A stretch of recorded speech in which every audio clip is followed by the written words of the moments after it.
సమయంలో చిన్న వాక్య భాగాన్ని మనం చదువుకుందాం. మలాకీ గ్రంథము 4వ అధ్యాయము మొదటి నుండి కొన్ని వచనాలు మనం చదువుదాం. ఏలయనగా నియమింపబడిన దినము వచ్చుచున్నది, కొలివి కాలునట్లది కాలును, గర్విష్ఠులందరూ దుర్మార్గులందరూ కొయ్య కాలు వలె ఉందరు. వాళ్ళు ఒకనికి వేరైనను చిగురైనను లేకుండా రాబో దినం అందరినీ కాల్చివేయనని సైన్యములకు అధిపతి యెహోవా సెలవిచ్చుచున్నాడు. అయితే నా నామమందు భయభక్తులు గలవారు మీకు నీతి సూర్యుడు ఉదయించు, అతని రెక్కలు ఆరోగ్యము కలుగు చేయడు. కనుక మీరు బయలుదేరి క్రొవ్విన దూడల గంతులు వేయనట్లు గంతులు వేయరు. నేను నియమింపబో దినమున దుర్మార్గులు మీ పాదముల కింద ధూళి వలె ఉంది. మీరు వారిని అనగదొక్కుదురని సైన్యములకు అధిపతి యెహోవా సెలవిచ్చుచున్నాడు. చదవబడిన దేవుడి వాక్యము దీవించి ఆస్వాదించుగాక. ఆమేన్. దయచేసి కూర్చోండి.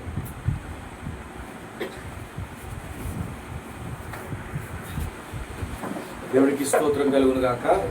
మరొకసారి చాలా కాలం తర్వాత ఈ పరిసర ప్రాంతాల్లో కూటాలు జరగడానికి దేవుడు కోపనిచ్చాడు. చాలా దినాలుగా మనము సహవాసముగా కూడుకోవట్లేదు. అయితే మరలా దేవుడు అవకాశం ఇచ్చాడని నేను నమ్ముతున్నాను. చివరిసారిగా వాకల గరువులు మనం మీట్ అయ్యాం, కూడుకున్నాం. ఆ తర్వాత మరలా సహవాసం చేయలేదు అనుకుంటున్నాను. ఏదేమైనా మరొకసారి దేవుడు మనకు మంచి అవకాశాన్ని ఇచ్చాడు. ఎందుకంటే మిడ్ వీక్ సర్వీస్ అనేది మనకు ఖచ్చితంగా ఉండాలి. అంటే ఆదివారం నుండి ఆదివారం కాదు కానీ మధ్యలో ఖచ్చితంగా మనకు సర్వీస్ ఉండాలి. ఎందుకంటే దేవుడు ఏర్పాటు చేశాడు. ఖచ్చితంగా దేవుడి ప్రవక్త ద్వారా మిడ్ వీక్ సర్వీస్ అని ఏర్పాటు చేశాడు. ఎందుకంటే ఆదివారం క్రైస్తవం కాదు మనం. ఎందుకంటే ఆదివారం నుండి ఆదివారం మనం బలహీనమైపోవచ్చు. ఆ కారణాన్ని బట్టి దేవుడి ప్రవక్త బుధవారం పెట్టాడు. ప్రతిరోజు మీరు కూడా కూడుకోమని చెప్పాడు. బుధవారం కూడుకోమని చెప్పాడు. ఇంకా పరిశుద్ధ గ్రంథం ఉంది, ఆ దినము సమీపించే కొలది మీరు మరింత ఎక్కువగా కూడుకోమని. సో మనం మరింత ఎక్కువగా కూడుకోవాలి. ఎందుకు కూడుకోవాలి? సంఘముగా మానకు ఎందుకు కూడుకోవాలంటే ఖచ్చితంగా సంఘములో ఎల్లప్పుడూ దేవుడు సంఘాన్ని గౌరవిస్తాడు. ఎక్కడైతే ఇద్దరు లేక ముగ్గురైన నామూలు కూడతారో వారి మధ్యలోకి వస్తాడు. ఆమె ఖచ్చితంగా ఆ సంఘంలో మనం కూడుకున్నప్పుడు దేవుడు ఎత్తబడే విశ్వాసం ఇస్తాడు. ఖచ్చితంగా మనము ఎత్తబడే విశ్వాసం పొందుకుని ఎత్తబడిలోకి వెళ్తాం. సో అందుకే మనకు చాలా అవసరం సహవాసం అనేది. సహవాసాన్ని ఇష్టపడండి, ఎల్లప్పుడూ సహవాసం చేయడానికి ముందుకు సాగండి. దేవుడు దీవించుడు కాక. సో నేను కొద్దిసేపు వాక్యాన్ని మాట్లాడతాను, ఎందుకంటే చాలా సమయం అయిపోతుంది కనుక. ఇక్కడ మనం చదువుకున్నటువంటి ఈ లేఖనములో పరిశుద్ధ గ్రంథంలో పాత నిబంధన చివరిలో ముగింపులో మలాకీ ప్రవక్త ఉన్నాడు. అంటే పాత నిబంధన పుస్తకంలో గ్రంథంలో చివరి పుస్తకం మలాకీ. అలాగే కొత్త నిబంధన యొక్క పుస్తక గ్రంథములో చివరి పుస్తకం ఏంటంటే ప్రకటన గ్రంథం. అక్కడ ఒక ప్రవక్త ఉన్నాడు. బైబిల్ ముగింపులో కూడా ఒక ప్రవక్త ఉన్నాడు. బైబిల్ ఆ యొక్క పాత నిబంధన ముగింపులో ఒక ప్రవక్త ఉన్నాడు. కొత్త నిబంధన ముగింపులో కూడా ఒక ప్రవక్త ఉన్నాడు.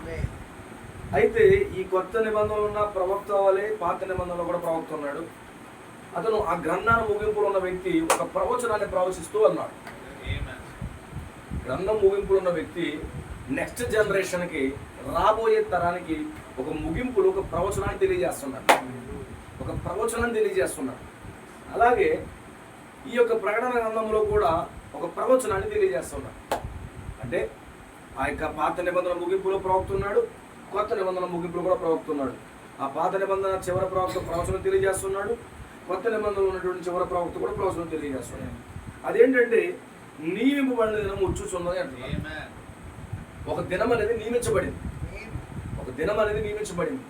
ఎవరు నియమించారు? ఒక మనుషుడు కాదు, ఒక ప్రవక్త కూడా కాదు, ఒక సంఘము కూడా కాదు. నియమించింది ఎవరంటే నేరుగా ప్రభువే నియమించాడు. అందుకే అంటాడు, ప్రభువుకి యెహోవా సెలవిస్తున్నాడు. ప్రభువుని యెహోవా సెలవిస్తున్నాడు అంటున్నాడు. ఇది మనుషుడు నియమించింది కాదు, లేకపోతే ఒక ప్రవక్త కాదు, లేకపోతే ఒక పాస్టర్ కాదు, నేరుగా దేవుడే నియమించాడు అంటున్నాడు. ఎందుకు ఆ దినాన్ని నియమించాడంటే దేవుడికి స్తోత్రం కలుగును గాక. ఒక దినం నియమించబడింది, అపాయింట్ చేయబడింది. అయితే అపాయింట్ చేయబడిన దినం ఏ విధంగా ఉంటుందంటే అది కొలిమి కాలినట్లు కాలుతుందట. ఒక దినం రాబోతుంది, అది కొలిమి కాలినట్లు కాలబోతుంది అన్న. హల్లెలూయా. ఆ దినంలో ఏం జరుగుతుంది? గొప్ప తీర్పు జరగబోతాం. ఒక గొప్ప పర్వతం పేలిపోయినట్లుగా ఉండబోతుంది. అంటే ముగింపులో ఏం బోధిస్తున్నాడంటే ఒక తీర్పు కోసం ప్రకటిస్తున్నాడు. ఈ ప్రకటన గ్రంథంలో కూడా మనం చూసినప్పుడు తీర్పులు ప్రకటించాడు, 7 పాత్రలు బోధించాడు, 7 తెగుళ్ళు బోధించాడు, తీర్పుల కోసం ప్రకటించాడు. యోహాను కూడా అంతే, భవిష్యత్తులో తీర్పులు రాబోతున్నాయి, భవిష్యత్తులో సంభవింపబో సంగతులను బోధించాడు. ఒక కొలిమి కాలినట్లు కాలుతుంది. అందులో ఏ విధంగా కాలుతుందంటే గర్విష్ఠులు కాలుతారు, దుర్మార్గులు కాలుతారు. ఆమె ఇద్దరు 2 రకాల ప్రజల కోసం మాట్లాడుతున్నాడు. గర్విష్ఠుల కోసం మాట్లాడుతున్నాడు, దుర్మార్గుల కోసం మాట్లాడుతున్నాడు. గర్విష్ఠులు అంటే ఎవరు? అహంకారులు. గర్విష్ఠులు ఎవరంటే అహంకారు. అలా గర్విష్ఠుని ఎవరిని అంటామంటే బయలుపరచబడిన వాక్యమును వినక, ఆ వాక్యానికి లోబడక దాన్ని తృణీకరించేవాడే అసలైన గర్విష్ఠి. ఆ గర్విష్ఠి ఏం చేస్తాడంటే వాక్యాన్ని తృణీకరిస్తాడు. అందుకే మీరు గమనించండి, దేవుని ప్రవక్త అహంకారమైన వర్తమానం బోధించాడు. అహంకారమైన గర్వమైన ఒకటే, ప్రైడ్ అని వర్తమానం బోధించాడు. ఈ వర్తమానంలో ఒక గర్విస్తున్నాడు. ఎవడంటే సీమోను, పరిసైడైన సీమోను. ఈ పరిసైడైన సీమోను ఒక గర్విష్టి. ఎందుకు అతను గర్విష్టి అయ్యాడంటే శరీరధారిగా ప్రభు దిగొచ్చాడు వారి మధ్యలోకి. శరీరధారిగా ప్రభు దిగొస్తే వారి మధ్యలోకి వచ్చాడు, వారికి ఇన్విటేషన్ ఇచ్చాడు ఫంక్షన్కి రావాలని. ఫంక్షన్గా ప్రభు వచ్చాడు, అతడు లేఖనానుసారంగా వచ్చాడు ప్రభు. ఆ లేఖనానుసారంగా వచ్చిన ప్రభువుని అతను తృణీకరించడమే కాకుండా ప్రభువుని అవమానపరుస్తున్నాడు. అతను చాలా గర్వంగా చేస్తున్నాడు, అతనికి చాలా అహంకారం ఉంది. బయలుపరచబడినటువంటి వాక్యమే శరీరధారిగా వస్తే శరీరధారిగా వచ్చిన వాక్యాన్ని ఏం చేస్తున్నాడు? చూడలేకపోతున్నాడు. శరీరధారిగా వాక్యం వస్తుందని చూడలేకపోతున్నాడు. గుర్తుపెట్టుకోండి, వాక్యము శరీరధారి అయినప్పుడు ఎవరైతే వెళ్ళలేకపోతున్నారో వారు గర్విష్ఠులే. వాడు గర్విష్ఠుడు. వాక్యం ప్రత్యక్షపరచబడుతున్నప్పుడు దానికి విధేయత చూపని వాడు గర్విష్ఠి. అందుకే చూడండి, యెజబెల్ ఒక గర్విష్ఠి. ఏలియా అక్కడ వాక్యం చెప్తున్నాడు, ఏలియా వర్తమానమే తృణీకరిస్తుంది, దానికి లోబడుతున్నది. గర్విష్ఠి వాక్యాన్ని తీసుకోవట్లేదు. ఇంకా ఏలియా బెదిరిస్తా ఉంది.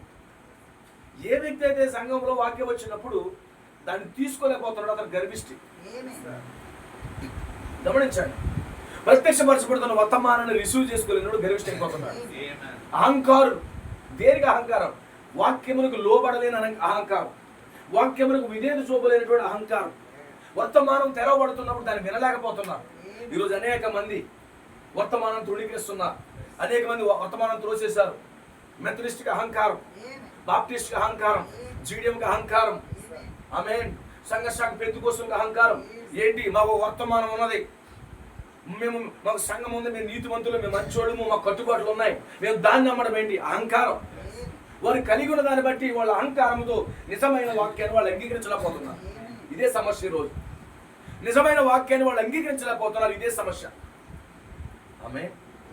వాక్యాన్ని విని దానికి లోబడని వాడే అహంకారి. మీకు అర్థమవుతుందా? ఇప్పుడు వాళ్ళంటే కొయ్యి కాలి వల్లనే కాలుస్తాడు. అంటే వర్తమానం తృణీకరిస్తే ఏమవుతుంది తెలుసా? పాత్ర వెళ్తుంది. అందుకే వర్తమానికి వస్తున్నాడు, వర్తమానం బోధిస్తున్నాడు, వర్తమానం అంగీకరిస్తే కృప పొందుతున్నాడు, వర్తమానం అంగీకరించకపోతే అతను పాత్రలోకి వెళ్తున్నాడు. అందుకే నోవహు వర్తమానము అది కృపా వర్తమానము. ఆ వర్తమానం తృణీకరిస్తే వెనకాల పాత్రలతో కూడా వర్తమానం వస్తుంది. అందుకే పాత్ర కుమ్మరిస్తున్నాడు. ఎప్పుడైతే పాత్ర కుమ్మరిస్తున్నాడు తీర్పులు వచ్చేస్తున్నాయి. ఆమేన్. తీర్పులు వస్తూ ఉన్నాయి. ఇప్పుడు ఎవరు? వాక్యాన్ని తృణీకరించిన వారు. ఆమె వాక్యాన్ని తృణీకరించిన వారికి ఏమవుతుంది? పాత్ర వస్తా ఉంది. ఆమె అంటే నేను అనుకుంటున్నాను మలాకి ప్రకటన గ్రంథాన్ని బోధిస్తున్నాడు. ఆమె హల్లెలూయా. ఈ వచనములో పాత్రలు కనబడుతున్నాయి. నాకు 7 పాత్రలు ఇక్కడ కనబడతా ఉన్నాయి. ఆమె హల్లెలూయా. 7 పాత్రలు కనబడుతున్నాయి. దుర్మార్గులు అనగా దుర్మార్గులు, ఈవిల్ థింగ్స్ చేసేవారు, చెడు కార్యాలు చేసేవారు, దుష్ట కార్యాలు చేసేవారు, ఆ యొక్క మృగం యొక్క ముద్ర కలిగిన వారు. నిజమైన వాక్యాన్ని తృణీకరించిన వాడు దుర్మార్గుడై ఉన్నాడు. ఆమేన్. 666 కలిగిన వాడు దుర్మార్గుడు. గడియ వర్తమానాన్ని తృణీకరించిన వాడు దుర్మార్గుడు. ఆమేన్. ఇప్పుడేమన్నాడు? 7 సంఘకాలు 7 వర్తమానానికి వస్తున్నారు. ఆమేన్. అంటే మలాకి 7 సంఘకాలు బోధిస్తున్నాడా? ఇలా ఇంటే పిచ్చుకుపోతాడు జనాలు. ఏంటి మలాకి 7 సంఘకాలు ఎప్పుడు బోధించాడు అని ఆయన అనుకుంటాడు. నిత్యాలు చాలా తప్పుడు బోధిస్తున్నాడు అనుకుంటారు.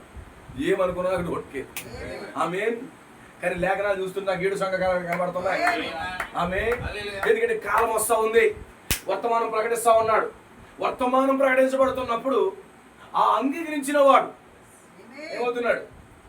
రక్షించబడిపోతున్నాడు. అంగీకరించిన వాడు తీర్పులోకి వెళ్ళిపోతున్నాడు. అతని మీదకి పాత్రలు వెళ్ళిపోతున్నాడు. అందుకే పౌలు వచ్చాడు, వర్తమానం ఇచ్చాడు. వర్తమానం తృణీకరించిన తర్వాత పౌలు ఏం చేస్తున్నాడు? వర్తమానమే పాత్రగా మారిపోతుంది, కృపే తీర్పుగా మారిపోతుంది. కృప తీర్పుగా మారిపోయినప్పుడు అది ఏమవుతుంది? పాత్ర అవుతుంది. ఆమె ఎవరి మీద పడుతున్నాయి పాత్రలు అంటే? వర్తమానాన్ని తృణీకరించిన వాడి మీద పాత్రలు పడిపోతాయి. ఆమె ఆ కారణాన్ని బట్టి ఇక్కడ 7 సంఘకాలాల దూతలు ఉన్నారు. ఆ సంఘకాలాలు 7 పాత్రలు కుమ్మరిస్తున్నారు. దేవుడికి స్తోత్రం. ఆమె హల్లెలూయా. వాళ్ళకి ఏమన్నాడు? కొయ్య కాలంలో ఉంటారు. వారికి వేరు ఉండదు, చిగురు ఉండదు. ఆమె హల్లెలూయా. వేరు చిగురు దేనికి సాదృశ్యం తెలుసా? వేరు అంటే పునాది, చిగురు అంటే ఆఫ్స్ప్రింగ్ అంటాడు, అంటే కుమారుని స్థానం. అంటే ఇక్కడ ఏం కనబడుతుంది తెలుసా? ఆమె ఇక్కడ నాకు ఏం కనబడుతుంది తెలుసా? పిరమిడ్ కనబడుతుంది. ఏంటి చిన్న వయసులో పిరమిడ్ వర్తమానం కూడా ఉందా? ఆమె నీ కళ్ళు పిరమిడ్ అవ్వము.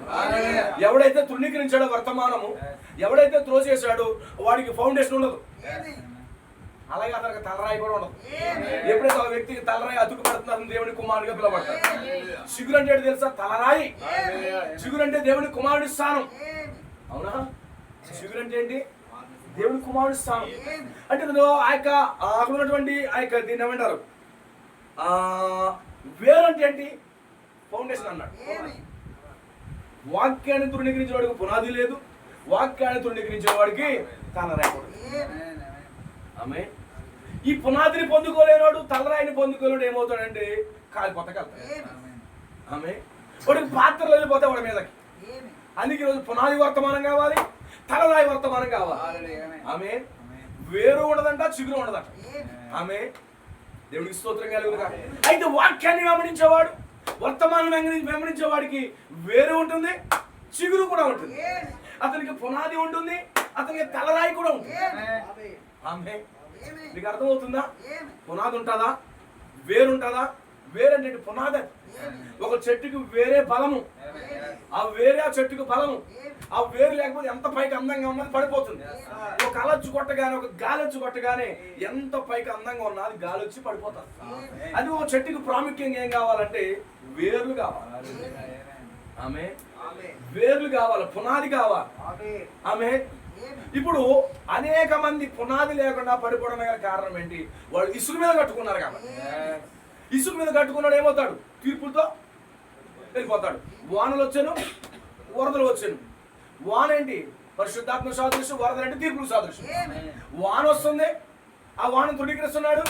వరద వస్తుంది, కొట్టుకుపోతున్నాడు. వర్తమానం వస్తుంది, తర్వాత తీర్పులు వస్తూ ఉన్నాయి. ఎవడైతే వర్తమానం తృణీకరిస్తున్నాడు అతను కొట్టుకుని పోతాడు. నీకు అర్థమవుతుందా సెన్స్? హల్లెలూయా. ఇప్పుడు అహంకారులు, దుర్మార్గులు, వాక్యాన్ని తృణీకరించిన వాడు, వాక్యాన్ని త్రోసేసిన వాడు, బయలుపరచబడిన సత్యాన్ని తృణీకరించిన వాడు వరలో కొట్టుకుపోతున్నాడు. ఎందుకు కొట్టుకుపోతున్నాడు అంటే పునాది అతనికి వేరు లేవు, వేరు లేవు. వేరుండాలా? వేరుండాలా? అతనికి వేర్లు లేనందున ఏమవుతుంది? అతనికి వేర్లు లేనందున ఏమవుతాడు? ఆమె కొట్టుకుపోతాడు. ఇసుక మీద కట్టిన వాడు ఏమవుతాడు? కొట్టుకుపోతాడు. ఇక్కడ ఉన్నటువంటి వారికి వేరు లేదు, చిగురు లేదు. వాళ్ళు వేరు తీసేస్తాడంట, చిగురు తీసేస్తాడట. అంటే వాళ్ళ జీవితాల్లో పరిపూర్ణమైన మానవ స్వరూపమే లేదు. ఒక పరిపూర్ణమైన మానవులుగా వారు మారలేరు. తిరిగి ఏదేంతో అటుకు వెళ్ళలేరు. వాళ్ళకి వేరు తొలగిస్తున్నాడు, పునాది తీసేస్తున్నాడు, తలరాయి తీసేస్తున్నాడు. అప్పుడు వాళ్ళ పరిస్థితి ఏంటంటారు చెప్పండి నాకు? వాళ్ళు రాబోయే దినము ఇలాంటి వారందరినీ కాల్చివేనని యెహోవా ఎలాగో సెలవిస్తున్నాడు. ఎలా సెలవిస్తున్నాడు? ఎవరికి సెలవిస్తున్నాడు? ఎవరు నాశనం చేయాలన్నాడు? ఆమె ఎవరు నాశనం చేయాలన్నాడు? జాగ్రత్తగా గమనించాడు. దేవుడికి స్తోత్రం కలుగునుగా.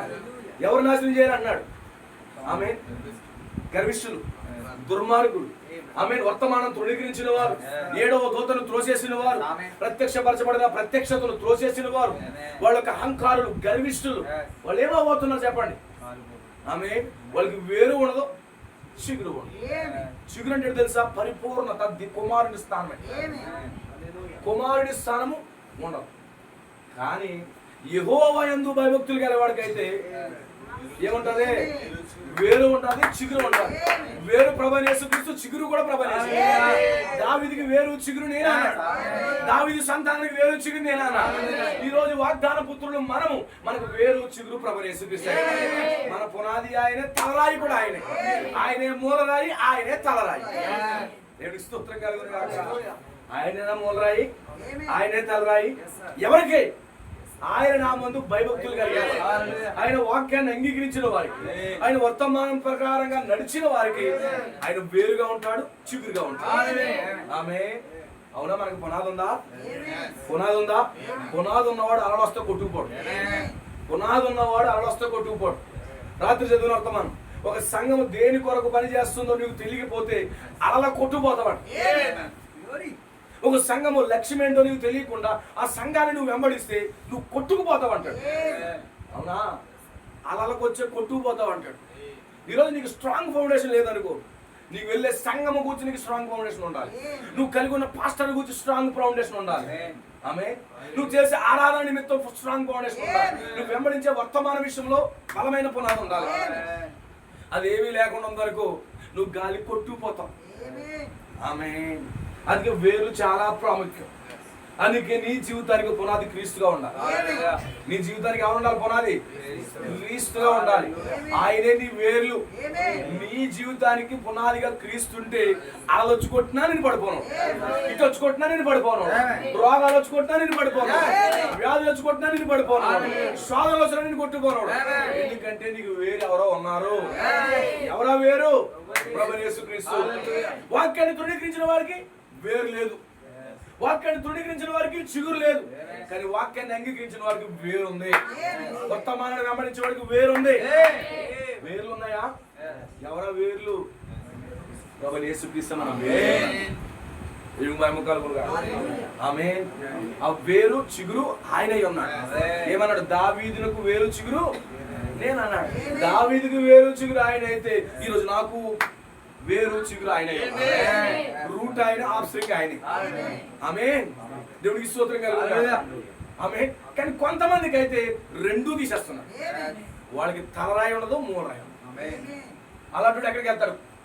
మహాశ్రమంలోకి వెళ్తాడు, పాతాళంలోకి వెళ్తాడు, నాశనానికి వెళ్తాడు. అయితే వేరు చిగురు ఉన్నవాడు, వేరు చిగురు ఉన్నవాడికి ఏ విధంగా ఉంటాడు? ఆమేన్. అతను క్రీస్తు ఐక్యమైపోతాడు, అతను ర్యాప్చర్లోకి వెళ్ళిపోతాడు, ఎత్తవాడిలోకి వెళ్ళిపోతాడు. వాక్యము తృణీకరించిన వారికట వేరు చిగురు లేదు. అంటే పునాది లేదు, తలరాయి. ఆమె ప్రత్యక్షపరచబడుతున్న దేవుడి వాక్యాన్ని తృణీకరించిన వాడికి ఫౌండేషన్ లేదు, తలరాయి పడదు. అయితే నన్ను అంగీకరించిన నీకు రెండు ఉంటాయా? అంగీకరించిన నీకు రెండు ఉన్నాయా? నీ పునాది ఎవరో? నీ పునాది ఏంటి? ప్రభువైన యేసుక్రీస్తు.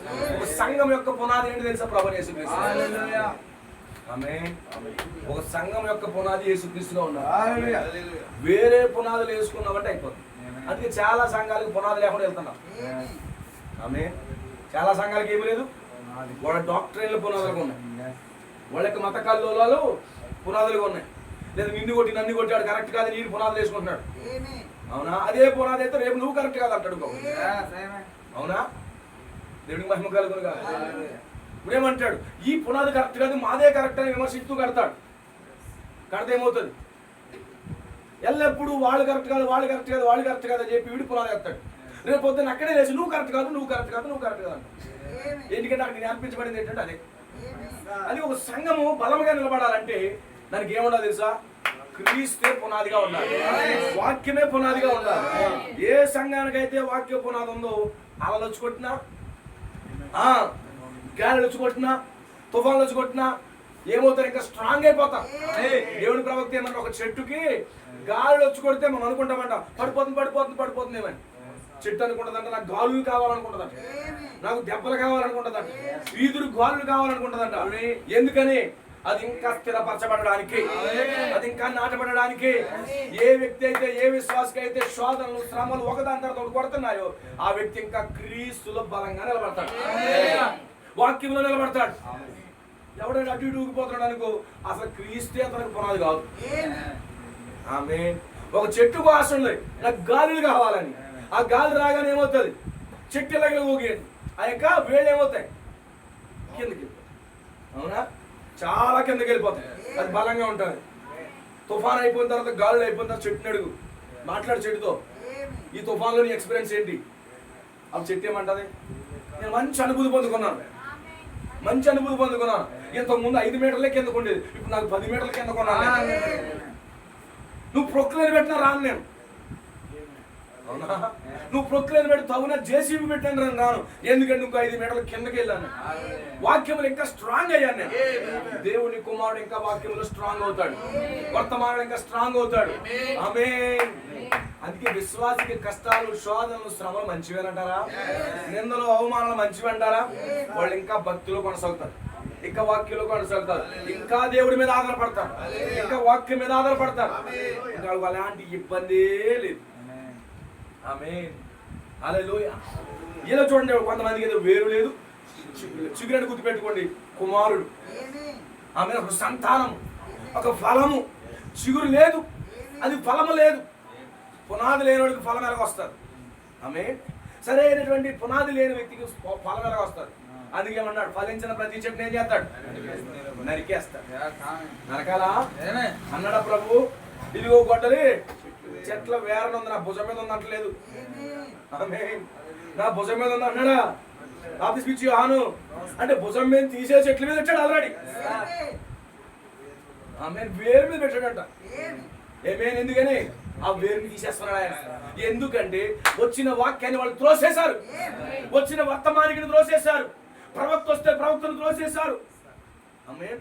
అన్నాడు, ఇదిగో మీకు ప్రవక్తలు పంపించాను, వర్తమానికులు పంపించాను, మీరు వర్తమానం వెళ్ళలేదు కాబట్టి గొట్టలు నా భుజం మీద అట్టుకుంటున్నాను అనలేదు. ఆమేన్. ఎక్కడ తెలుసా? చెట్ల మీద పెట్టాను. వేరు తీసేస్తాడు. ఎందుకంటే ఒక దినం ఉన్నది. అందుకే ఏం చేస్తున్నాడు? వేరు తీయడానికి గొడ్లట్టుకుని వచ్చాడు. ఆమేన్. రాత్రి నుంచి యోహాను గొడ్ల పట్టుకుని వచ్చాడా? ఎక్కడ పెట్టాడు? వేర్ల మీద పెట్టాడు. ఎందుకంటే వేరు లేపేయాలి. వర్తమానికుని తృణీకరించిన వారు వేరు లేపేయాలి. ఆమేన్. వాళ్ళు కొయ్య కాలువలు అయిపోవాలి. ఆమేన్. వాళ్ళ జీవితాలు అతమార్చబడాలి, వాళ్ళు నశించిపోవాలి అంతే. ఎందుకని వాళ్ళ మీద పాత్రలు పడవలసింది. గొడ్డలి చెట్ల వేరన ఉంది, ఫలించిన ప్రతి చెట్టును నరికి వేయాలి. ఆమేన్. దానికి చిగురు లేదు, చూస్తా చిగురు లేదు, దాన్ని తీసేయాలి అబ్బాయి. దానివల్ల ఎలాంటి ఉపయోగం లేదు, దానివల్ల ఒక్క ఫలం కూడా లేదు, తీసేయాలి. ఆమేన్. అర్థమవుతుందా? నువ్వు ఫలించాలంటే ప్రత్యక్షపరచబడిన వాక్యాన్ని అంగీకరిస్తేనే ఫలిస్తావు. దేవుడు నిర్ణయించినటువంటి సేవకులు అంగీకరించినప్పుడే నువ్వు ఫలించడం ప్రారంభిస్తావు. ఆమేన్. నీకు అనుకూలంగా ఉన్న వాడిని పెట్టుకుని ఫలించాలంటే ఫలించవు. ఆర్టిఫిషియల్ ఫలాలు ఫలిస్తావు. ఎవడో తిండో సోకేజీలో పెట్టుకోవడం తప్ప ఎందుకు పనిచేయాలి? ఫలాలు ఎలా ఉండాలి? తాజాగా ఉండాలి. అవునా? తాజా ఫలాలు ఉండాలి. సోకేజీలో పెట్టుకుంటే అలా కుదరదు. ఇప్పుడు ఏం చేస్తున్నాడు? అహంకారులను. వర్తమానం అంటే, వర్తమానికుడు అంటే అహంకారం. వర్తమానం చెప్తే కోపం, ద్వేషం దేవుడు నిర్ణయిస్తాయి. యజమానికి ఎవడు రావాడు అంటాం. ఎవరినే? ఏలియాని టచ్ చేసే దమ్ముంది యజమానికి. ఆమేన్. ఈ వర్తమానం టచ్ చేసే దమ్ముందా అన్నాడు. ఇక్కడ పాత్రలు కొమ్మరించబడదు కాక 7.5 సంవత్సరాల వర్షం ఆగాడు అంతే. ఆగిందా వర్షం? ఆమేన్. దీనికి వేరు చిగురు లేకుండా లేపేయాలి. ఒక రోజు నాబోతు ద్రాక్ష తోట కోసం నాబోతుని చంపేసి హ్యాపీగా ఇంటికాడ కూర్చొని నూస్తేలా. కానీ నాబోతు ఆ కాహా వెళ్ళి దాన్ని స్వాధీనపరచుకోవడానికి వెళ్ళాడు. ఏరియా రంగం మీదకి వచ్చాడు. ఎక్కడికి వెళ్తున్నావు నువ్వు? నీ కుటుంబాన్ని, నిన్ను, నీ తరాన్ని కంప్లీట్ గా వాక్యానికి వ్యతిరేకంగా, వాక్యానికి విరుద్ధంగా నువ్వు ప్రవర్తిస్తే నీ వేరు లేపేస్తానని దేవుడు అంత పౌరుషంగా లేదు. ఆమేన్. నీ కుమారులు లేపేస్తాను అన్నాడు. ఏగే క్షమించండి హామాను అన్నాడు. ఇశ్రాయేలు ప్రజలను భూమి మీద లేకుండా చేద్దాం అనుకున్నా. ఆమేన్. హల్లెలూయా. ఇక్కడ గమనించండి, హామాను 10 మంది కుమారుల్ని కొయ్యకి వేలాడి తీసి వేరు లేకుండా చేశాడు. ఆహాబు 70 మంది పిల్లల్ని చంపించేశాడు. నీకు వేరు చిగురు లేకుండా దేవుడు చేసేస్తాడు. ఎందుకని? ప్రత్యక్షపరచబడిన వాక్యాన్ని నువ్వు త్రోసివేసినందుకు. ఆమేన్. ఇక్కడ ఏం జరుగుతుంది? ఒక దినం ఉన్నది, ఎవరు తప్పించుకోలేడు. ప్రతి ఒక్కరికి ఒక దినం ఉన్నది. వర్తమానం అంగీకరించిన వాడికి ఒక దినం అన్నది, అది ఒక మహిమకరమైన దినం అన్నది. వర్తమానం తృణీకరించిన వాడికి ఒక దినం అన్నది, వాడికి జడ్జిమెంటే. ఈ రోజు మనం మహిమకరమైన దినం కొరకు ఎదురు చూస్తున్నాం. మహిమకరమైన దినం కొరకు ఎదురు చూస్తున్నాం. కొంతమంది అయితే తీర్పు దినం కొరకు ఎదురు చూస్తున్నారు. ఆ కొలిమి కాలినట్లు కాలడానికి వాళ్ళు ఎదురు చూస్తున్నారు. కానీ ఈ రోజు అయితే మహిమకరమైన దినం అవుతుంది. Glorious day, that is the rapture day. We are waiting for that day. ఆ దినం కొరకే మనం ఎదురు చూస్తున్నాం. ఒక డే నిర్ణయించబడింది, ఒక తేదీ నిర్ణయించబడింది, ఒక సమయం నిర్ణయించబడింది. ఈ భూమి మీద మార్పు చెంది కొన్ని రెప్పపాటులు మనం కొన్ని రెప్పపాటులు ఆ ఎత్తబడిలోకి వెళ్ళిపోయే దినం నిర్ణయించబడింది. వాక్యాన్ని త్రోసేసిన వాడిని కొయ్య కాలువలోనే కాల్చే దినం కూడా నిర్ణయించబడింది. దేవుడికి స్తోత్రం కలుగుగా. మనం ఏ దినం కొరకు ఎదురు చూస్తున్నాం? మహిమకరమైన దినం ఉందా? ఎంతమంది ఎదురు చూస్తున్నారు? We are waiting for the glorious day. ఆమేన్, హల్లెలూయా. ఈ లోకము జడ్జిమెంట్ కొరకు ఎదురు చూస్తుంది. కానీ వధువు అయితే మహిమకరమైన దినం కొరకు ఎదురు చూస్తుంది. ఆయన తీర్పు దినాన్ని నిర్ణయించినట్లయితే ఆయన ఎత్తబడే దినాన్ని కూడా నిర్ణయించాడుగా. దేవుని కుమారులు ఈ యొక్క మరణములో నుంచి జీవములోకి దాటిపోయే దినాన్ని కూడా నిర్ణయించాడుగా. ఓ పాపములోంచి పూర్తిగా విడిపించబడి ఓ శరీర మార్పు పొంది వెళ్ళిపోయే దినాన్ని నిర్ణయించాడుగా. ఈ రోజు వధువు ఆ దినం కొరకు ఎదురు చూస్తుంటే వర్తమానం తృణీకరించిన వాడు తీర్పు దినం కొరకు ఎదురు చూస్తున్నాడు. ఈ రోజు ఏ దినం కొరకు ఎదురు చూస్తున్నారు? దేవుడికి స్తోత్రం కలుగునుగాక. ఎవరు చెప్తున్నారు సార్ ఈ దినం ఉందని? సైన్యములకు అధిపతి యెహోవా, thus saith the Lord. ఆమేన్. ఒక మహిమకరమైన దినం మనకు వాగ్దానం చేయబడిందా? నియమించబడిందా? అది ఎవరు చెప్పారు sir? thus saith the Lord. అది మలాకి కాదు, యోహాను కాదు, నిశ్చల్ కాదు, మరొకరు కాదు, యెహోవా అనే ఇలా సెలవిచ్చాడు. ఒక మహిమకరమైన దినం ఉందయ్యా. That is the rapture day. యోహాను ఎక్కి రమ్ము. యోహాను ఎక్కువ రమ్మని బోధిస్తున్నాడు. ఈ రోజు అదే స్వరం నీకు రాదనుకుంటున్నావా? ఆమేన్, హల్లెలూయా. విజయబాబు ఎక్కువ రమ్మని వస్తుంది. ఆమేన్. ఓ సైమన్ ఎక్కువ రమ్ము, ఓ సిస్టర్ ఎక్కి రమ్ము. ఆ దినం కొరకు ఎంతమంది చూస్తున్నారు? ఎక్కి రమ్ము. ఎక్కడికి ఎక్కుతావు? నీ కొరకు అగ్ని రథాలు ఉన్నాయి. ఏలియాకి పెట్టిన అదే వాహనము, అది పాడైపోలేదు, దానికి డేట్ అయిపోలేదు, దానికి ప్యాచ్లు పడలేదు. అది మహిమకరమైన vehicle. Amen. The glorious vehicle waiting for us. మనందరి కొరకు ఎదురు చూస్తున్నారు. లోకం అయితే తీర్పుల కొరకు ఎదురు చూస్తుంది. లోకము తీర్పుల కొరకు ఈ రోజు మన కొరకు అయితే మహిమకరమైన దినం ఎదురు చూస్తుంది. దేవుని మహిమ కలుగునుగాక. చాలా వేగంగా తన జాగ్రత్తగా గమనించండి. అయితే నా నామమందు భయభక్తులు గల వరకు మీకు, ఆమేన్, హల్లెలూయా, నా నామమందు భయభక్తులు కలవారకు నీకు. సింగులర్ వాడండి, సింగులర్ వాడు నేర్చుకోండి. నేనేం చెప్పడానికి నేర్చుకోండి. బైబిల్ నువ్వు చూసుకోవడానికి నేర్చుకోండి. ఆమేన్. వారికట నీతి సూర్యుడు ఉదయించును. ఆమేన్, హల్లెలూయా. భయభక్తులు గల వారికి ఎవరున్నారు? నీతి సూర్యుడు. ఎవరా నీతి సూర్యుడు? ప్రభువైన యేసుక్రీస్తు. ఈ చివరి గ్రంథంలో ప్రభువైన యేసుక్రీస్తు ఎలా ఉన్నాడు? ఒక మేఘం ధరించుకుని ఆమేన్. ఓ వర్షధనుసులో కుడి పాదం ఎడం పాదం భూమి మీద, కుడి పాదం సముద్రం మీద పెట్టి, ఒక పాదం భూమి మీద, ఒక పాదం సముద్రం మీద పెట్టి, సింహం గర్జించినట్లుగా ఆర్భటించి 7 ఉరుములు పలుకుతూ ఆమేన్ నీతి సూర్యుడిగా దిగొచ్చాడా? ఆ సూర్యుని ధరించుకున్న స్త్రీ ఉందా? బలిష్ఠుడైన దూతను ధరించుకున్న ఒక స్త్రీ ఉందా? ఆమేన్. బలిష్ఠుడైన దూతను ధరించుకున్న ఒక స్త్రీ ఉందా? ఎవరా స్త్రీ? ఎవరా స్త్రీ? ఆవిడ ఎవరోనండి పైన ఎత్తి మీద ఎత్తుకుని? No no no no. Amen. బలిష్ఠుడైన దూతను ధరించుకున్న వాళ్ళు ఉన్నారా? బలిష్ఠుడైన దూతను ధరించుకున్న వాళ్ళు ఉన్నారా? ప్రకటన గ్రంథంలో ఒక స్త్రీ ఉందా? ఇక్కడ ఒక స్త్రీ ఉందా? దేవుడికి స్తోత్రం కలుగునుగా. ఆయన నామమందు భయభక్తులు గల వరకు మీకు, వాక్యాన్ని తృణీకరించడం కోసం కాదు, వర్తమానం అంగీకరించిన మీకు, ఈ గడియ వర్తమానం సంపూర్ణంగా వెంబడిస్తున్న మీకు, ఈ ప్రత్యక్షతను నమ్ముతున్న నీకు, ఆమేన్. ఏడవ దూతను అంగీకరించిన నీకు, ఏడవ వర్తమానికి అంగీకరించిన నీకు, ఏడవ నక్షత్రం నమ్మిన నీకు ఎవరు వస్తున్నారు ఇప్పుడు? ప్రకటన 10లో ఉన్న నీతి సూర్యుడు, ప్రకటన 10లో ఉన్న నీతి సూర్యుడు ఉదయిస్తాడు. ఎవరికి ఉదయిస్తాడట? నాకు. ఆమేన్. ఆ సూర్యుడు ఉదయించినప్పుడు ఏం కలుగుతుందట? ఆయన రెక్కల కింద ఆరోగ్యము కలుగు. బలిష్ఠంతో తెలకొచ్చాడు తెలుసా?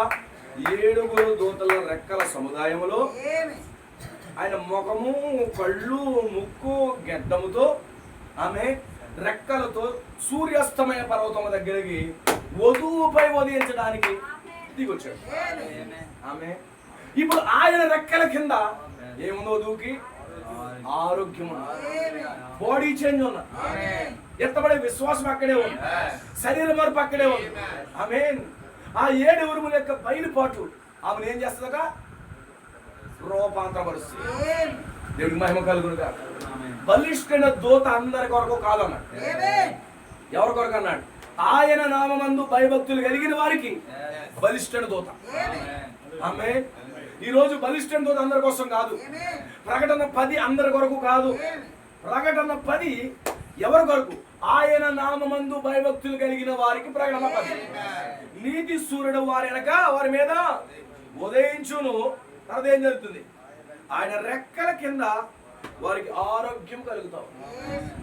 ఆ నీతి సూర్యుడు యొక్క వెలుగు పడగానే వాళ్ళు ఎలా ఉంటారు తెలుసా? కొవ్విన దూడ, లేక దూడ గంతులు వేసినట్టుగా ఉంటారు. అందుకే వధువుకి ఎప్పుడైతే గ్రంథం తెరబడిందో 7 ఉరుములు వాడి శబ్దాలు పలికినప్పుడు యోహాను నడుస్తూ ఉన్నాడు, యోహాను బాధపడుతూ ఉన్నాడు. గ్రంథము తెరబడినప్పుడు ఏమొచ్చింది తెలుసు? మొట్టమొదటి మాట ఏడవద్దు అని. 7 ముద్దల గ్రంథం తెరవబడగానే ద ఫస్ట్ వాయిస్ ఏంటి తెలుసా? ఏడవద్దు. మొదటి స్వరము నువ్వు ఏడవద్దు. ఈ రోజు 7 ముద్దల గ్రంథం వచ్చి ఏం చేస్తుంది తెలుసా? వధువుకి ఆరోగ్యం కలగజేస్తుంది. నీకున్న దుఃఖాన్ని తీసేస్తుంది, నీకున్న బాధను తీసేస్తుంది, నీకున్న వేదన తీసేస్తా ఉంది, నీకున్న కల్మషాన్ని తీసేస్తా ఉంది, పరిపూర్ణమైన ఆరోగ్యాన్ని ఇస్తా ఉంది. ఏడవద్దు. ఎవరంటారు? యోహాను ఏడవద్దయ్యా. ఆమేన్. దావీదుకు వేరు చిగురైన వాడు ఒక ఆయన ఉన్నాడు. యూదా గోత్రపు సింహం ఉన్నది. వేరు చిగురు ఆయనే, తలరాయి మూలరాయి ఆయనే. ఓ సంఘాన్ని కట్టింది ఆయనే, ఓ పని ముగించేది ఆయనే, పని ప్రారంభించిన వాడు ఆయనే, పని ముగించిన వాడు ఆయనే. ఇంక ఏడవద్దు, నువ్వు దేనికి కృంగిపోవద్దు. దేవుడికి స్తోత్రం కలుగుగాక.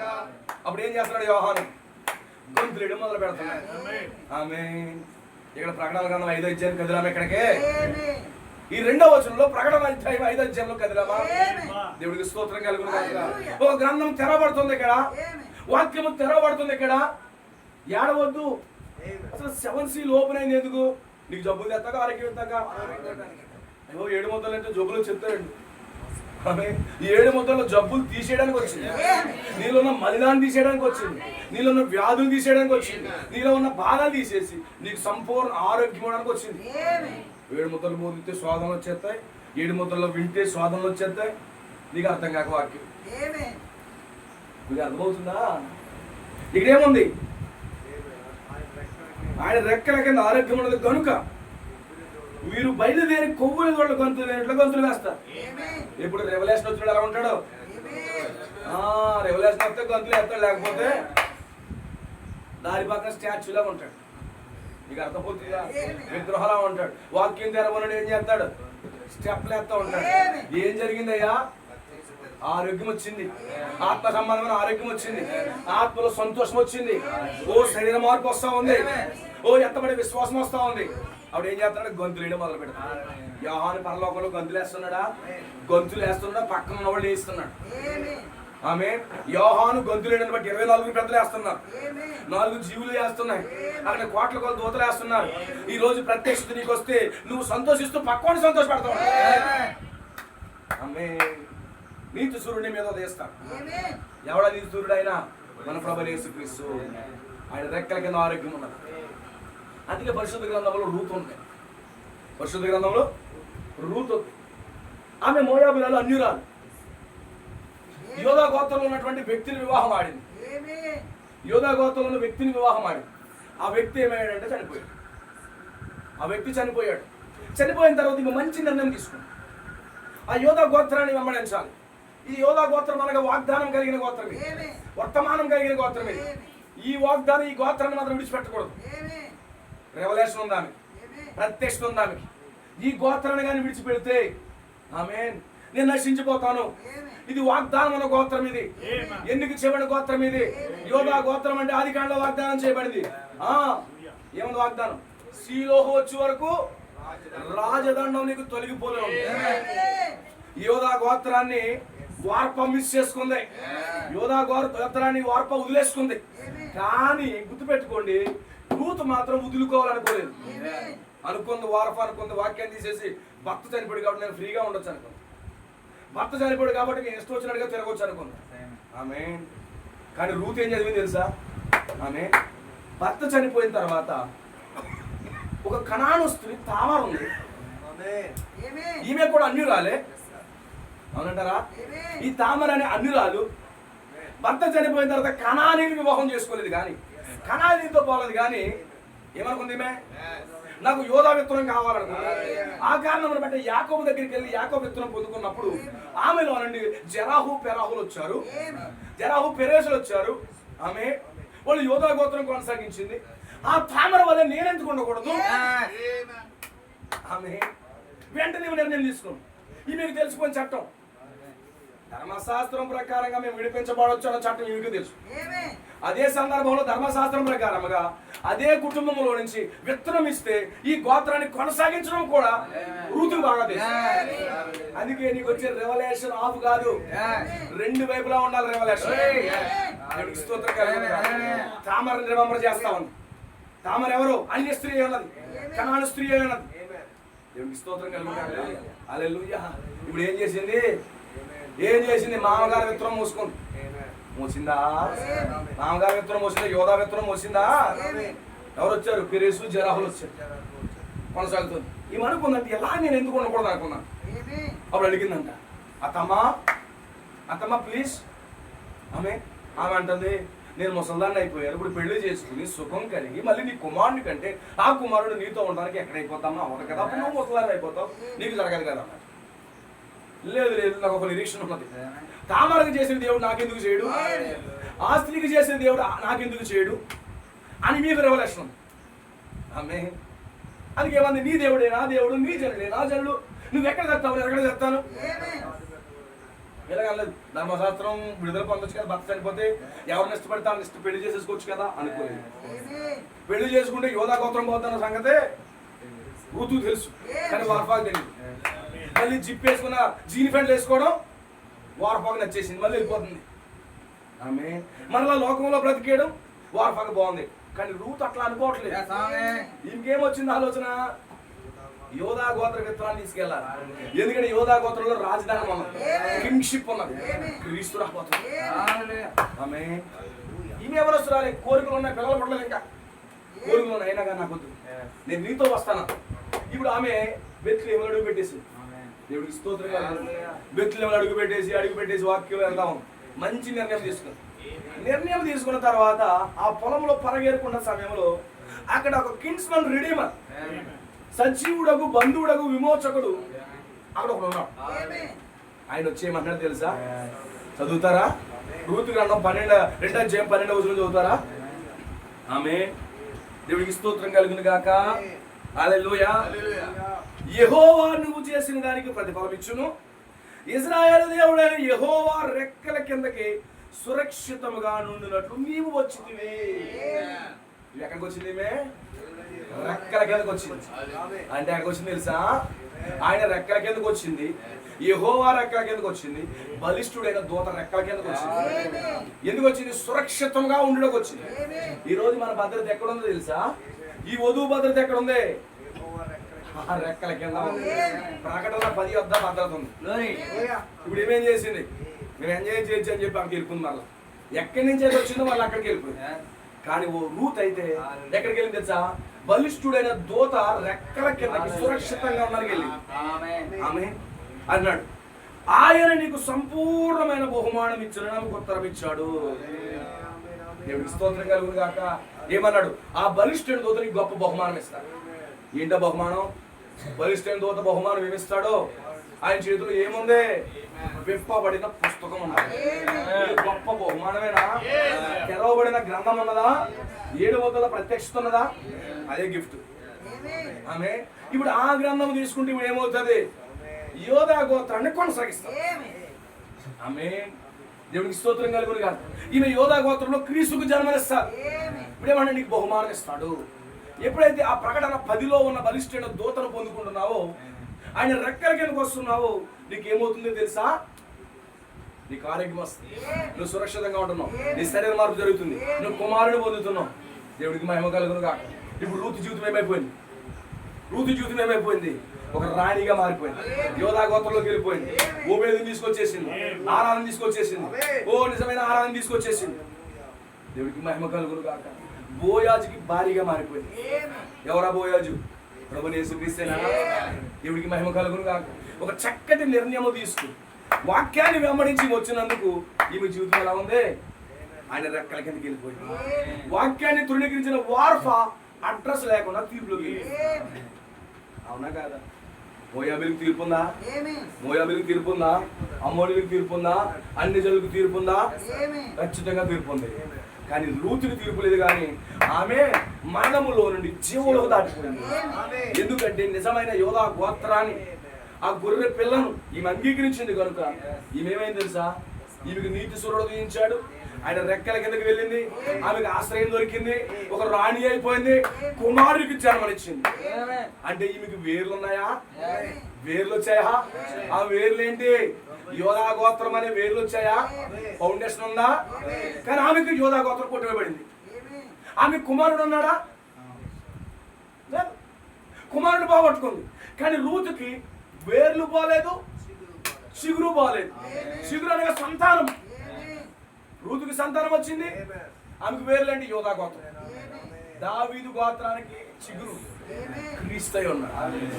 అంటే రూతుకు వేరు ఉంది, చిగురు ఉంది. వార్పాకి వేర్లు పోని చిగురు కూడా లేదు. దేవుడికి స్తోత్రం కలుగును కాదు. ఎంతమందికి అర్థమవుతున్నా లాంగ్వేజ్? మీరు వర్తమానాలు చదివితే, వాక్యాన్ని ధ్యానిస్తే నా భాష అంతా మీకు అర్థమవుతుంది. లేకపోతే మా అమ్మ తత్త తుత్తు అంటే తప్పేం కాదు. ఆమేన్. ఇది ఏంటి ఇలా చెప్తున్నాడు అనుకుంటారు కదండి. ఆమేన్. హల్లెలూయా. మీకు అర్థమవుతుందా? ఇప్పుడు వార్ఫాకి ఇంటి పేరేంటి? ఇప్పుడు యోధా ఉందా? నాకు వద్దని పోయింది. ఇప్పుడు రూత్ ఇంటి పేరేంటి? యోధా గోత్రం. వార్ఫాకు కుమారుడు ఉన్నాడా? వార్ఫాకు అడ్రస్ లేడు. అంటే వార్ఫాకి వేరు లేదు, చిగురు లేదు. ఆమె ఇప్పుడు రూతుకి వేరు ఉంది, చిగురు ఉంది. ఆమెకు ఫౌండేషన్ ఉంది, శిరస్సు కూడా, కుమారుడు కూడా ఉన్నాడు. ఎంతమంది రూతులా ఉండాలని ఇష్టపడతారు? ఆమెకి నీతి సూర్యుడు ఉదయించాడు. ఆమె భయభక్తులు కలిగి ఉన్న వాక్య విషయంలో ఎలా పడితే అలా నిర్ణయాలు తీసుకోలేదు, మంచి నిర్ణయం తీసుకుంది. అందుకే నిర్ణయం తీసుకునే విషయంలో చాలా జాగ్రత్తగా ఉండాలి. మంచి నిర్ణయం తీసుకుంది. నీ జనుడే నా జనుడు, నీ దేవుడే నా దేవుడు. నువ్వు ఎక్కడ బాధ పెట్టబెడతావు? నేను అక్కడే బాధ పెట్టబడతాను. ఇప్పుడు ఏమొచ్చింది? రూతుకి అడ్రస్ ఉందా? ఏ గోత్రం సంబంధించిందా అమ్మా? యోధా అండి. వార్ఫర్ అడిగారు అనుకోండి, మేము ఒకప్పుడు యోధా గోత్రం, కానీ ఇప్పుడైతే మోయాబే. ఏమైంది? చిగురు తీసేశాడా? వేరు చిగురిని కాల్చివేస్తానని చెప్పాడా? వార్ఫా తప్పుడు నిర్ణయాన్ని బట్టి వేరు పోయిందా? నీకు ఫౌండేషన్ లేదు. ఫౌండేషన్ లేని స్త్రీగా ఉందా? అందుకే ఎవరైతే సరైన నిర్ణయం తీసుకో, ఆ వాగ్దాన విత్తనాన్ని వెంబడించడానికి ఇష్టపడరు, వాళ్ళకి జీవితంలో ఫౌండేషన్ ఉండదండి. డీప్గా ఆలోచన చేయండి. నీకు వాళ్ళు పునాదే బాగొట్టుకుంటారు. పునాది లేనివాడికి తలరా ఎక్కడి నుంచి వస్తుంది? పునాదే వేరే లేనివాడికి తలరా ఎక్కడి నుంచి వస్తుంది? No sir. బట్ రూతు మరిని ఉదాహరణగా తీసుకుంది. ఆమె వాగ్దానంతో నిలబడింది. వేరు, క్రీస్తు వేరుగా ఉన్నాడు. తర్వాత సంతానం వచ్చేసింది. ఆమె ఈమె భయభక్తులు కలిగి ఉంది. ఆయన రెక్కల కిందకు వచ్చేసి దేవుడు ఒక బహుమానం ఇచ్చాడా? రివార్డు ఇచ్చాడా? రివార్డు పొందుకుందా? ఏంట రివార్డు? విమోచన గ్రంథమే రివార్డు అయ్యి. అందుకే అందరికి రివార్డు వెళ్ళదు సార్. ఆ గ్రంథం అందరికి వెళ్ళదు సార్. నువ్వు పట్టుకోవచ్చు కానీ రివార్డు రాదు సార్. ఆ ప్రత్యక్షత అందరికీ రాదు సార్. ఎవరైతే మహిమకరమైన నిర్ణయం తీసుకుంటారో, వాక్యంతో నిలబడతారో, వారికి ఆ మహిమకరమైన రివార్డ్ వస్తుంది. దేవుడికి మహిమ కలుగును గాక. ఆమేన్. దేవుడికి స్తోత్రం కలుగును గాక. ఆ తర్వాత ఏముంది? 3వ వచనం. త్వరగా ముగించేస్తాను. నేను దినము దుర్మార్గులు మీ పాదముల కింద ధూళి వలె విందురు, మీరు వారిని అనగదొక్కుదురని సైన్యములకు అధిపతి యెహోవా సెలవిచ్చుచున్నాడు. అవునా? ఎవరైతే నీతి సూర్యుని యొక్క రెక్కల కిందకు వచ్చేసారో, ఎవరైతే వాక్యాన్ని పొందుకున్నారో, శత్రువు ఎక్కడ ఉంటాడంటే వాళ్ళకే పాదాల కింద ఉంటాయి. ఏదేం తోటలో వాగ్దానం ఉందా? శత్రువుని, సాతాన్ని శీఘ్రంగా పాదముల కింద తొక్కుతాను అన్నాడా? సర్పం ఎక్కడ తొక్కబడుతుంది? పాదాల కింద. ఈ దుర్మార్గులు ఎక్కడ తొక్కబడుతున్నారు? ఈ వాక్య విరోధులు ఎక్కడ తొక్కబడుతున్నారు? అపవాదం ఎక్కడ తొక్కబడుతుంది? వధువు యొక్క పాదాల కింద తొక్కబడుతుంది. అందుకే దేవుడు ప్రవక్త అన్నాడు, ఎత్తబడిన వధువు 1000 ఏళ్ల పాలనలో దుర్మార్గుల యొక్క ధూళి మీద పెడుతుంది. అడుగుతుందా? దేవుడికి స్తోత్రం కలుగును గాక. ఆమేన్. ఒక రోజు యెహోషువ ఉన్నాడు. యెహోషువని మోసం చేయాలనుకున్నారు గిబియోనీయులు. ఆమేన్. మోసం చేయాలనుకున్నాడు. ఆ శత్రువు దొరికాడు యెహోషువ. శత్రువు దొరికేసిన తర్వాత గిబియోనీయులు ఎక్కడ పెట్టుకున్నాడు తెలుసా? ఇజ్రాయేల్ యొక్క కాళ్ళ కింద పెట్టుకున్నాడు. అర్థమవుతుందా? శత్రువుని కాళ్ళ కింద పెడతాడు ఆయన. ఎప్పుడైతే నీ గ్రంథం తెరబడుతుందో, ఎప్పుడైతే నీ వాక్యం తెరబడుతుందో, శత్రువు ఎక్కడికి వస్తాడు? నీ కాళ్ళ కిందకి వస్తాడు. దేవుడికి మహిమ కలుగును గాక. అది అన్నాడు, తొక్కుకుంటూ వెళ్తాడు. ఆమేన్. ఎవరో ఆరోగ్యం పొందుకున్నవారు, శరీర మార్పు పొందినవారు, 7 గురువులు పొందుకున్నవారు, 7 ముద్రల ప్రత్యక్షతతో నింపబడిన వారు, శరీర మార్పు పొందుకున్నవారు శత్రువుని కాళ్ళతో తొక్కుంటూ వెళ్తారు. తొక్కాలనుందా? తొక్కాలనుందా? పాపాన్ని కాళ్ళ కింద తొక్కాలనుందా? ఆమేన్. అయితే నువ్వేం చేయాలి? నీకు ఎవరు కావాలి? నీతి సూర్యుడు కావాలి. నీతి సూర్యుడు యొక్క వెలుగు కావాలి. అందుకే నీతి సూర్యుడు దిగొచ్చాడు. అందుకే ప్రకటన 12వ అధ్యాయంలో ఆ నీతి సూర్యుడినే ఒక ఆమె ధరించుకుంది. ఆమె సూర్యుని ధరించుకున్న ఒక స్త్రీ. ఎవరా ఒక స్త్రీ? అది నేనే. బలిష్ఠైన దూతను ధరించుకున్న ఒక స్త్రీ. ఆమె బలిష్ఠైన దూత దిగి వచ్చినప్పుడు ఆమె గర్భంలో ఎవరున్నారు? శత్రువు ఎంత పోరాడినా ఏం చేస్తున్నాడు ఆయన? రెక్కలతో తీసుకెళ్ళిపోతున్నాడు. అరణ్యంలో కోల్పోతున్నాడు ఆయన. ఎత్తబడిలో తీసుకెళ్ళిపోతున్నాడు. ఆ శత్రువుని కాళ్ళతో తొక్కుతున్నాడు. అంటే మలాకి ఇంకా చెప్పుకుంటే చాలా చదువు. మలాకి 4వ అధ్యాయంలోనే ప్రకటన 22వ అధ్యాయాలుగా పడుతున్నాయి. దేవుడు అలాగే రాయించాడు. నీ కళ్ళుతో నువ్వు చూడలేవు, దేవుని యొక్క కళ్ళుతో చూడాలి. ప్రవక్త యొక్క కళ్ళుతో చూస్తే నీకు అన్ని కనబడాలి. లేకపోతే ఇదేంటిరా ఇలా బోధిస్తున్నాడు ఏంటిరా అని. నో సార్, గమనించండి, ఇది దేవుడి సంపూర్ణమైన వాక్యం. ఆ చివరి పుస్తకంలో ప్రకటన గ్రంథాన్నే మనకి బోధిస్తున్నాడు. ఆమేన్. హల్లెలూయా. వాక్యాన్ని తృణీకరించడానికి పాత్రలు, వాక్యం అంగీకరించిన వాడు, 7 ముద్రలో పొందుకున్నవాడు, ఆ యొక్క నీతి సూర్యుడు పొందుకున్నవాడికి ఆరోగ్యం కలుగుతాం, శరీర మార్పు జరుగుతాం. అందుకే ఎత్తబడే ముందు నీలో చిన్న రోగం కూడా ఉండదు, చిన్న బలహీనత కూడా ఉండదు. కంప్లీట్ గా నీకు ఆరోగ్యం ఇస్తాం. నీ షుగర్, నీ బీపీ, ఎవ్రీథింగ్ గెట్ అవుట్. ఆరోగ్యం వస్తుంది.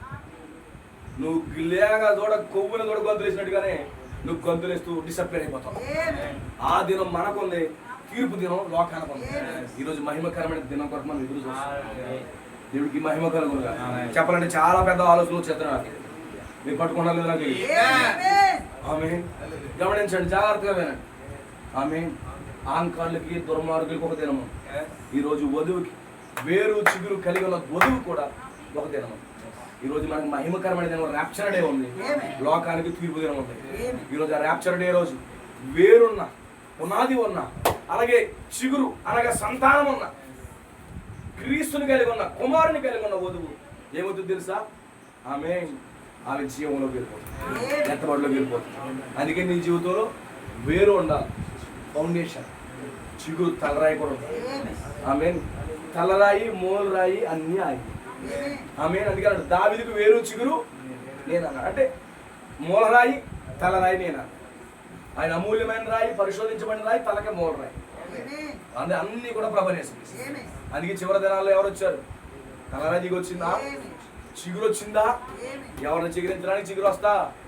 ఈరోజు మామని చిగురించదా, మన జీవితాలు చిగురించదా. ఆమేన్. హల్లెలూయా. ముద్దు నుండి చిగురు పుట్టినా ఇప్పటి వరకు నువ్వు ఫలం లేని వాడుగా ఉన్నావేమో. ఆ నీతి సూర్యుని యొక్క వెలుగుని మీద పడగా, ఆ సెవెన్ థండర్ వాయిస్ ని మీద పడగా నీకు చిగురు రావడం మొదలు పెడతాడు. అందుకే ప్రవక్త అంటాడు, 7 ఉరుములు ఏం చేస్తే వధువుని గర్వం చేస్తే. దాని అర్థం ఏంటి? చిగురు తీసుకొస్తాయి, సంతానం తీసుకొస్తాయి. ఆమె అర్థమవుతుందా? సంతానాన్ని తీసుకొస్తా, కుమారుని తీసుకొస్తా. అందుకు ఇప్పుడు ఏం చేశాడు ఆయన? ఆయన నా ముందు భయభక్తులు కలవారగు మనకే, లేకపోతే నాకు నీతి సూర్యుడు తీస్తున్నాడు. అవునా? నీతి సూర్యుడు తీస్తే ఏమవుతుంది? ఏమవుతుంది? ప్రసవం జరుగుతుంది. ఒక కోడి ఫలించడానికి ఎన్ని రోజులు? 21 days. ఎక్కడ ఉండాలి? వెలుతురు కింద ఉండాలి. ఈరోజు దేవుని కుమారుడు ఫలించడానికి ఏ వెలుతురు కింద కావాలి? నీతి సూర్యుడు బలిష్ఠుడైన దూత యొక్క వెలుగు కిందకి వస్తే, ఆ వెలుగు పడగానే, ఆ వెలుతురు పడగానే దేవుని కుమారుడు ఏం చేస్తాడు తెలుసా? జన్మనిస్తాడు. ఈరోజు నువ్వు జన్మనివ్వడానికి నీకు ఒక వెలుగు వచ్చింది. అదే బలిష్ఠుడైన దూత యొక్క వెలుగు. ఈ వెలుగు కింద నీకు ఏమవుతుంది తెలుసా? విడుదల వస్తావు. నువ్వు కుమారుడిని తీసుకొస్తావు. అందుకే బలిష్ఠైన దూత యొక్క వెలుగును పొందండి. ఆరోగ్యం ఉంది. ఆమె ఆరోగ్యం ఉన్నది. నీలోపడి కుమారుడు వస్తాడు. దేవుడి కొద్ది మాటలు మీకు అర్థం చేసి దేవుడు మిమ్మల్ని దీవించి వాక్యములో మిమ్మల్ని స్థిరపరచును గాక. God bless you. మోకరించి ప్రార్థన చేద్దాం. Thank you lord. నీకు స్తోత్రములు తండ్రి. నీకు కృతజ్ఞతలు ప్రతి ఒక్కరు సమర్పించుకోండి. Thank you lord. నీకు వందనాలు తండ్రి. ప్రతి ఒక్కరు అర్పించుకోండి. ఆయన నామం ఎల్లప్పుడూ భయభక్తులు కలిగి ఉండాలి. అయితే మీకు భయభక్తులు కలిగి ఉన్న నీకు నీతి సూర్యుడు ఉదయిస్తాడు. నీతి సూర్యుడు ఉదయిస్తాడు అన్నాడు. ఆ నీతి సూర్యుడు నీకు ఆరోగ్యం కలగజేస్తాడు. నిన్ను పొదిగింపజేస్తాడు ఆయన. ఆ యొక్క గుడ్డు ఏ విధంగా అయితే వెలుగు అది పొదుగుతా ఉందో, ఈరోజు నిజమైన దేవుని కుమారుడు ఆ నీతి సూర్యుని యొక్క బలిష్ఠుని దూత యొక్క వెలుగు కింద అతను కూడా పొదుగుతాడు. అందుకే మన పొదిగి యంత్రం దిగొచ్చింది, మనం పొదిగించే యంత్రం దిగొచ్చింది. ప్రభువే దిగొచ్చాడు. అందుకే ఆయన నా మందు భయభక్తులు కలిగి ఉన్నాడు. ఆయన వాక్యం మీద భయభక్తులు కలిగి ఉన్నాడు. వేరు చిగురుని కలిగి ఉండండి. వేరు చిగురిని కలిగి ఉండండి. దీనులుగా తగ్గింపు కలిగి వినయం కలిగి ఉండండి. ఆయన మీకు వేరు చిగురుగా ఉంటాడు. గొప్ప కార్యం చేస్తాడు మీ జీవితాలు. ప్రభు సమర్పించుకోండి, ప్రార్థన చేసుకుందాము. ప్రభు సమర్పించుకోండి, ప్రార్థన చేసుకుందాం. ఎల్లప్పుడూ దేవుని యందు భయభక్తులు కలిగి ఉండండి. ఆయన నామందు భయభక్తులు కలిగి ఉండండి. వర్తమానాన్ని త్రోసివేయద్దు. వర్తమానాన్ని త్రోసివేయద్దు. వర్తమానమును త్రోసివేయద్దు. వర్తమానాన్ని అంగీకరించండి. గొప్ప నిత్య జీవన దేవుడు మీకు ఇస్తాడు. దేవుడు మనం దీవించును గాక. ప్రార్థన చేసుకుందాం. గాబుల్ గారు ప్రార్థన చేస్తారు. మహోన్నతుడా, పరిశుద్ధుడా, మీకు కృతజ్ఞతలు చెల్లించుకుంటున్నాం ప్రభా. సర్వాధికారి అయ్యా, నీ నామమునికి మహిమ కలుగును గాక. ఓ మా గొప్ప నిధి సూర్యుడా, నీకు స్తోత్రములు చెల్లిస్తున్నాం ప్రభా. ఈ రాత్రి గొప్ప వెలుగులు ప్రభువా, ఓ మా మీద ఉదయం చేసినందుకు నాయన నిజంగా నీకు స్తోత్రములు చెల్లిస్తున్నాం. ఈ రాత్రి ప్రభు ఇదిగో దేవా, ఓ ప్రభు మరి నిశ్చయంగా నాయన ఒక గొప్ప ఆశ్చర్యకరమైన వెలుగులు ప్రభువా, ఒక గొప్ప నీతి సూర్యుని యొక్క కాంతిని ప్రభువా ఈ రాత్రి ప్రభు మా మీద ప్రకాశింప చేసినందుకు నాయన నీకు స్తోత్రములు అర్పించుకుంటున్నాం ప్రభువా. దేవా, సహాయం చేయండి ప్రభువా. ఓ దేవా, నీ కృపతో మమ్మల్ని నడిపించు ఆయన. దేవా, మరి నిత్యంగా ప్రభువా ఈరోజు నిజంగానే ప్రభువా, ఓ ప్రభా మరి వేరు చిగురు లేని మా జీవితాలకు ప్రభువా, ఓ గొప్ప నాయన వేరుడు ప్రభువా, ఓ గొప్ప చిగురుడు ప్రభువా ఈరోజు మాకు ఇచ్చిన దేవుడు నాయన. ఇదిగో ప్రభా, వేరు అనగా ఇదిగో ప్రభా పునాదని ప్రభువా, ఓ చిగురు అనగా కుమారుడు అనే సంతానం అని ప్రభువా, ఓ నీవంతా స్పష్టంగా మాట్లాడిన దేవుడు నాయన. అయ్యా, నిజంగా ఏలానికి మీకు కుమారుడు అనుగ్రహించబడును. ఓ ప్రభా, నిశ్చయంగా ప్రభు ఇదిగో రోజు మాకు నాయన, ఓ ప్రభా నీ వాక్యం మాకు ఇచ్చినందుకు నాయన, ఓ ప్రభా నీకు స్తోత్రాలు చెల్లిస్తున్నాం ప్రభు. అయ్యా, సహాయం చేయండి ప్రభు. ఓ ప్రభు ఇదిగో నిశ్చయంగా నాయన, ఓ ప్రభా మాకు ఈ రోజు నాయన, ఓ ఆత్మీయ గొప్ప స్వస్థతను మాకు ఇచ్చావు నాయన, గొప్ప ఆరోగ్యాన్ని ఇచ్చావు నాయన, ఓ ఆత్మీయ రోగాన్ని ప్రభు, ఆత్మీయ బలహీనతలను ప్రభు మాలో నుండి తొలగించి నాయన, ఓ ప్రభా మమ్మల్ని స్వస్థపరిచిన దేవుడు నాయన. అయ్యా నీకు మహిమ కలుగును గాక. అయ్యా నిజంగా ప్రభు ఇదిగో దేవా ఓ వర్తమానం ప్రభు మా జీవితంలో నాయన నిజంగా ఫలింప చేయను గాక నాయన. ఇదిగో ప్రభు ఆ రోజును నాయన ఆ రూతుని ప్రభు ఎలాగైతే ప్రభు ఒక సంతానాన్ని ఇచ్చావో నాయన, ఓ ప్రభు ఒక ఇదిగో నాయన ఒక ప్రభు ఇదిగో పునాదిని ఇచ్చావో నాయన, ఓ ప్రభు ఒక తలరాయిని ఇచ్చావు నాయన. ఓ ప్రభు నీకు వందనాలు నాయన. ఆ రూతి ఎవరు కదా మేమై ఉన్నాం ప్రభు. ఓ గొప్ప విమోచకుడా నీకు స్తోత్రములు నాయన. అయ్యా సహాయం చేయండి. ఇదిగో ప్రభు నీ సేవకుడు ఇచ్చిన వాక్యములు ప్రభు మా హృదయాలు ఫలించును గాక నాయన. ఓ ప్రభు ఇక్కడ ప్రతి ఒక్క బిడ్డలో ప్రభు వాక్యం విస్తరించును గాక నాయన, అది ఫలించును గాక నాయన, ఆ శిఖరుడు పొందుకొందును గాక నాయన. దేవా పునాదులు కలుగుందును గాక నాయన. సహాయం చేయండి ప్రభు. ఓ ప్రభు ఇదిగో నాయన నిశ్చయంగా ప్రభు ఓ దేవా మరి నిజంగా ఆ చెట్టు ఎలాగైతే నాయన ఓ ప్రభు ఇదిగో దేవా ఓ ప్రభా తన యొక్క వేర్లను ప్రభు ఎలాగైతే గాలులు ప్రభా ఆ యొక్క తుఫాన్లు వచ్చినప్పుడు నాయన తన వేర్లు ఎలాగైతే లోపలికి నాయన అది దింపుకుంటుందో ప్రభు, అది పాతుకుంటుందో ప్రభు. నిజంగా ఈ రోజు మా మీదకి వచ్చే ప్రభు ప్రతి గాలులు ప్రభు ఓ ప్రతి ఒత్తిడికి నాయన నిజంగా మేము క్రీస్తులు ఇంకా బలపరచబడుతుంది కాక. ఓ సహాయం చేయండి ప్రభు. ఓ నీ కృపతో నడిపించండి వాక్యం ప్రభు. ఓ ప్రభు 30 దంతలు 60 దంతలు 100 దంతలుగా ఫలించండి. నీ సేవకులు కూడా దీవించండి, ఆశీర్వదించిన నీ కుమారుని ఇంకా బలంగా వాడుకొని ప్రభు ఈ మహిమ పొందమని ఈ కుటుంబ కూడిగా ఏర్పడి ఈ కుటుంబాన్ని కూడా మీరు దీవించమని ఆశీర్వదించమని ప్రభువైన యేసుక్రీస్తు నామములో ప్రార్థించుచున్నాము. మన ప్రభు అయిన యేసుక్రీస్తు అద్భుతమైన కృప, ఆ నీతి సూర్యుని యొక్క కృప, ఆ నీతి సూర్యుని యొక్క వెలుగు ఇక్కడ ఉన్న కూడొచ్చిన బిడ్డలందరిపై ప్రకాశించి ఆ కిరణాలు ఇక్కడ ఉన్న ప్రతి ఒక్కరి మీద ప్రకాశించి గొప్ప ఆరోగ్యము, సంతోషము, ఆనందము, ఓ గొప్ప ఎత్తబాటు శరీర మార్పు దేవుడు నిశ్చయముగా కలుగు చేయునుగాక. Amen amen. God bless you. ప్రభువు దీవించునుగాక.